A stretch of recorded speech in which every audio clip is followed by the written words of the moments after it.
পড়াশোনা এবং জ্ঞান চর্চাই মানুষের প্রকৃত মুক্তির পথ।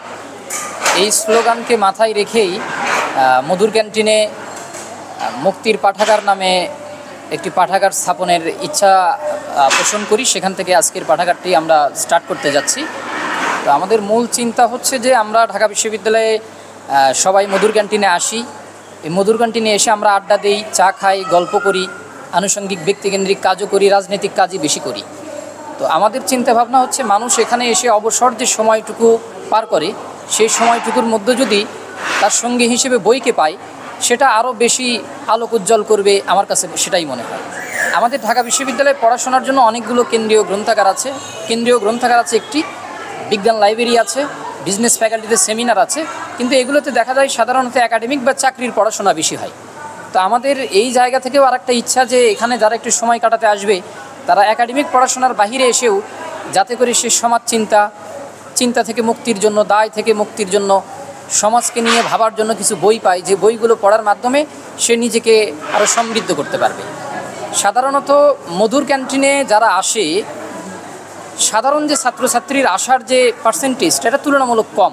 কেন জানি আমার কাছে মনে হয় তারা চিন্তা করে এখানে শুধুমাত্র পলিটিক্যাল লোকজনই আসে, পলিটিক্যাল আড্ডাই হয়, তারা শুধুমাত্র রাজনীতি নিয়েই চিন্তা করে।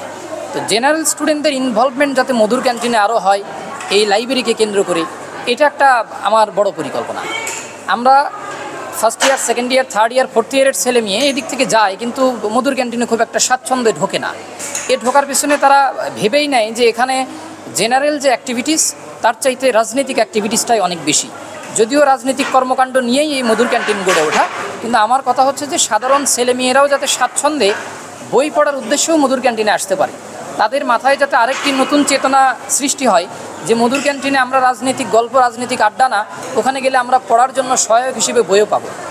লাইব্রেরিটি সবসময় উন্মুক্ত থাকবে, যে কেউ অনায়াসে এখান থেকে বই নিয়ে পড়তে পারবে। বই নিয়ে পড়ার পর আবার যথাস্থানে বইটি রেখে দেবে। তার কারণ এখানে আমরা সিকিউরিটি আহামরি মেনটেন করতে পারবো না। এখানে জেনারেল যে সিকিউরিটি মধুর ক্যান্টিনের সেটাই থাকবে। তবে আমাদের সবার প্রতি একটাই আহ্বান থাকবে যে এখান থেকে বই নেওয়ার পরে বইটি পড়ে আবার যথাস্থানে বইটি রেখে দেবেন। ঢাকা বিশ্ববিদ্যালয়ের ছাত্রছাত্রীরা আশা করি অবশ্যই এতটুকু মেনটেনেন্স তাদের ভেতরে থাকবে যে বই নিয়ে বইটুকু আবার রেখে যাবে, অপরের পড়ার যাতে সহযোগিতা হয়, অপর কেউ এসে যাতে এখানে পড়তে পারে। আমরা কিছু বই দিয়ে পাঠাগারটি শুরু করেছি। যদি সম্ভব হয় আমরা আরও সমৃদ্ধশালী কিছু বই এখানে অ্যাড করব। না, এটা আমার ব্যক্তি উদ্যোগে এটা করা। আশা করি আমাদের ব্যক্তি উদ্যোগ যদি সংগঠনকে আরও প্রজ্বলিত করতে পারে, সেটা আমাদের কাছে ভালো লাগবে। আমরা কৃতজ্ঞ থাকব, বা আমাদের কাছে এটি এক ধরনের ক্রেডিট হিসেবে কাজ করবে। আমরা চাই ছাত্রদল, বাংলাদেশ জাতীয়তাবাদী ছাত্রদল একের পর এক ভালো কাজ, শিক্ষা সহায়ক কাজ, সাধারণ ছাত্রছাত্রীদের অ্যাক্টিভিটিসে যে কর্মকাণ্ডগুলো আমাদেরকে সমাজ বিনির্মাণে সহায়তা করবে, সেগুলোর দিকে এগিয়ে যাবে। এই চিন্তা চেতনা থেকে এই পাঠাগারটি আমাদের স্থাপন করা। আমরা জুলাই আন্দোলনের 1 বছর পূর্তি শুরু হয়েছে আমাদের, তো সেক্ষেত্রে সেটাকেও একজন আলোক উজ্জ্বল ভাস্বর হিসেবে রাখতে আমরা এই পাঠাগারটি এই সময়ে নির্মাণ বা প্রতিষ্ঠাতা করছি।